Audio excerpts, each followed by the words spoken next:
Okay, welcome back, and let's unbox something today. That right there, angle grinders. So obviously to weld, you need an angle grinder for a multitude of reasons. You gotta be able to, one, clean your metal, grind it, and two, maybe cut it if you don't got cutters like a portaband saw or one of them, you know, like grinding big, huge chop saws or anything like that. So you get one of these. I actually labored over which one to get because I didn't really understand the difference between like 11 amp, 7 amp, and there's, you know, a myriad of other sizes and that kind of thing. But ultimately I settled on this one. It was an 11 amp. It had like kind of like an anti-dust boot or something like that that keeps dust out from the actual motor itself. So I figured it would last longer. And the reviews on this generally said it was really, really good. So it won't be too crazy of a long video today. Let's just unbox this.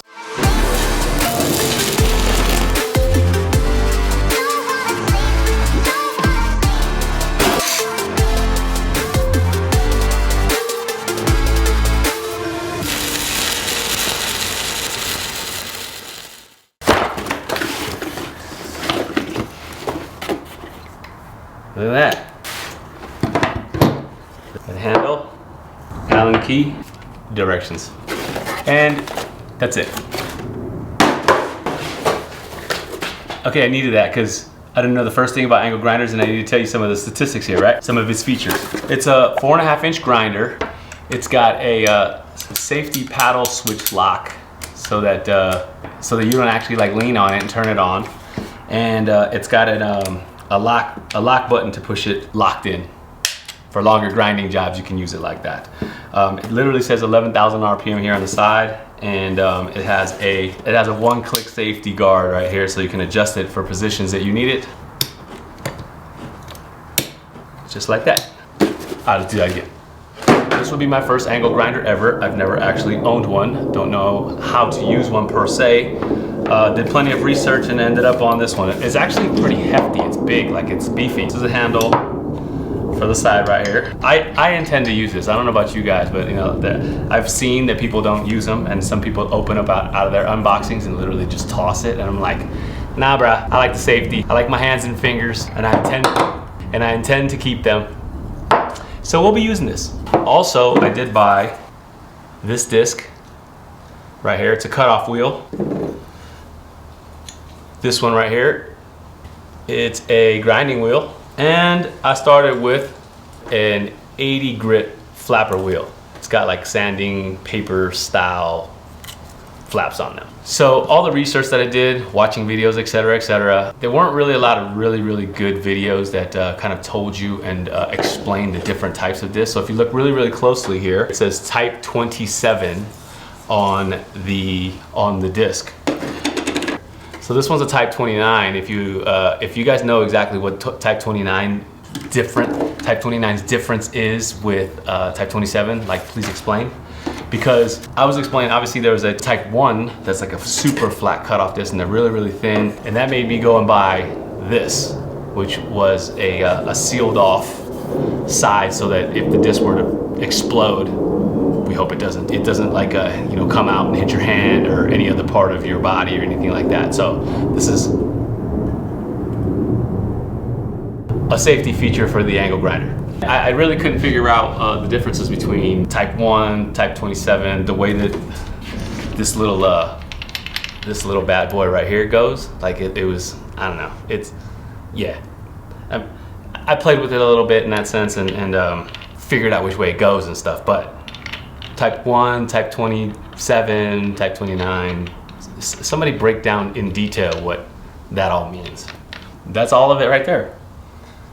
I think most people would probably say there's not so much to angle grinding. Obviously, you want to know what metals you're grinding on, what type of discs to use, safety gear, which I did buy this one.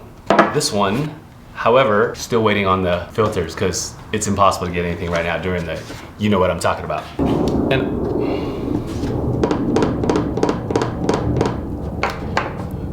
filming in the garage with planes flying by all the time is really a drag. It's going to become a theme in this particular series. So please bear with us while the planes fly by. And this bad boy.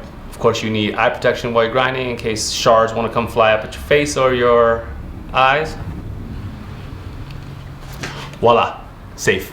Please excuse the rudimentary unboxing and the lack of actual details of the grinder itself. I don't want to bore you with all the, the specifics, because I don't know you want to know. You just want to know that it works, and you probably want to see me cut some metal. So let's cut some metal.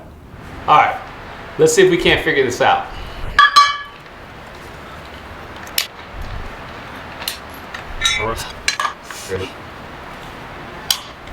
Nice. Okay. This side right here has a plate that blocks the cutoff blade. Let me get the blade. Here we go. Okay, so what I learned was this part of this right here, the arbor size, has to fit right in here flush, nice and flush, so that when this goes on there, it fits on there nice and flat so that it doesn't pinch the disc. That was a big, huge confusion for me because I had the wrong size disc at first. And when I put this on, I felt like it caught right here at the groove and not all the way flat. So I had to like do all this extra research, go back to the Home Depot like the 12 times a day so that I could exchange this disc and get the right one. Ultimately, it had to be a 4.5 inch disc with what they call it's a 7/8 inch hole so that it can fit right on the outside of this ring. Then this goes on there and it fits nice and flush.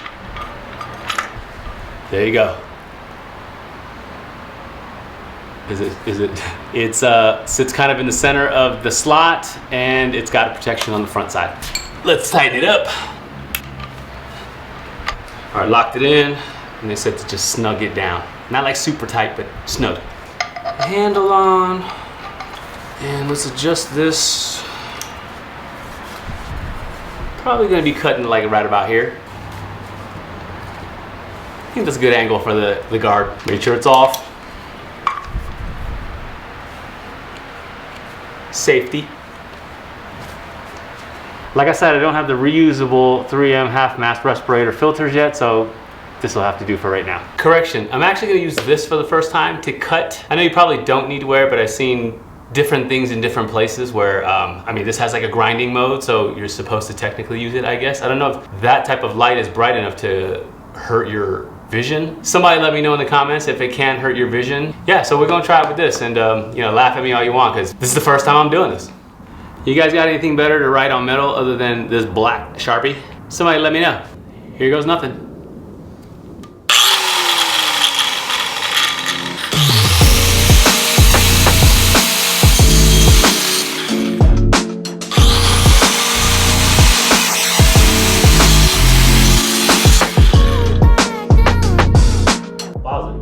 I don't like this at all.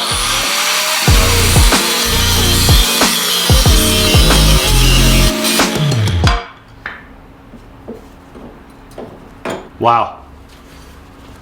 That was sloppy and crooked and kind of wild. Now, of course, a lot of this is really, really unsafe. It can be unsafe. I'm trying to be as safe as possible. So you guys do what you need to do at home to be as safe as possible as well, because this is really dangerous.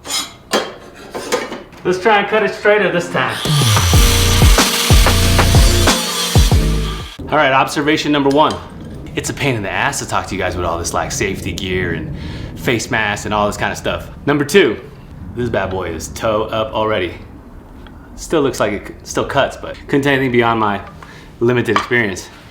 And here's the two bad boys. Really ugly here and really ugly here. This was the factory straight cut. This was my second cut. That first cut was super sketch because I wasn't really sure how hard you can push.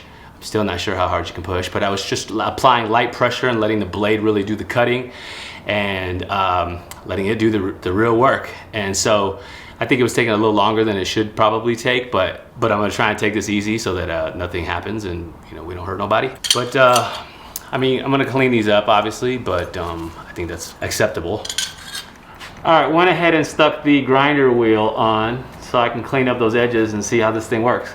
So far, it's been pretty good. This is it's got some good power, and I'm not really feeling it like struggle or anything like that. But yeah.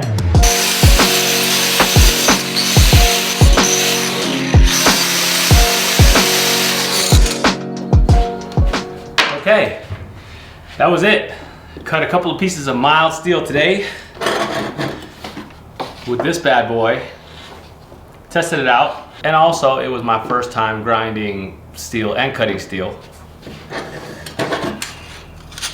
So what I tried to do was basically just mark them off and then cut squarely, which I can tell you, even if you can't see from that far, that it's not that square.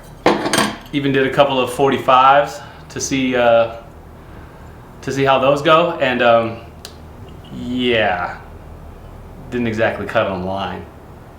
This is what roughly 4 cuts, 1, 2, 3. Well, roughly 5 cuts. This is what roughly 5 cuts looks like.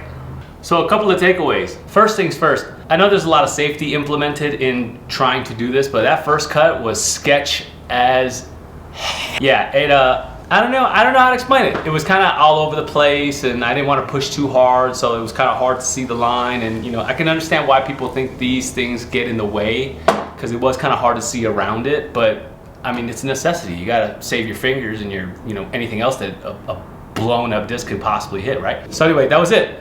That's all. Cut a few discs today. This angle grinder was pretty cool. I'm excited to kind of get used to it and learn from it. And you might have seen there, I tried to turn it the other way to see if it was more comfortable, but ultimately what happens is the disc is spinning the other way and it's, you know, shooting sparks at you, so that's not the right way, obviously. So yeah, I'm looking forward to getting more comfortable with it, and you'll see more of it in the future.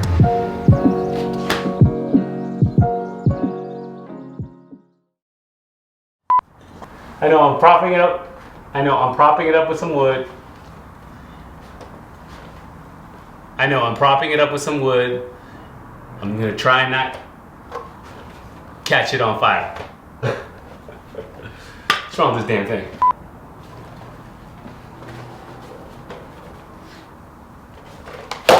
Woo! Jeez. Okay.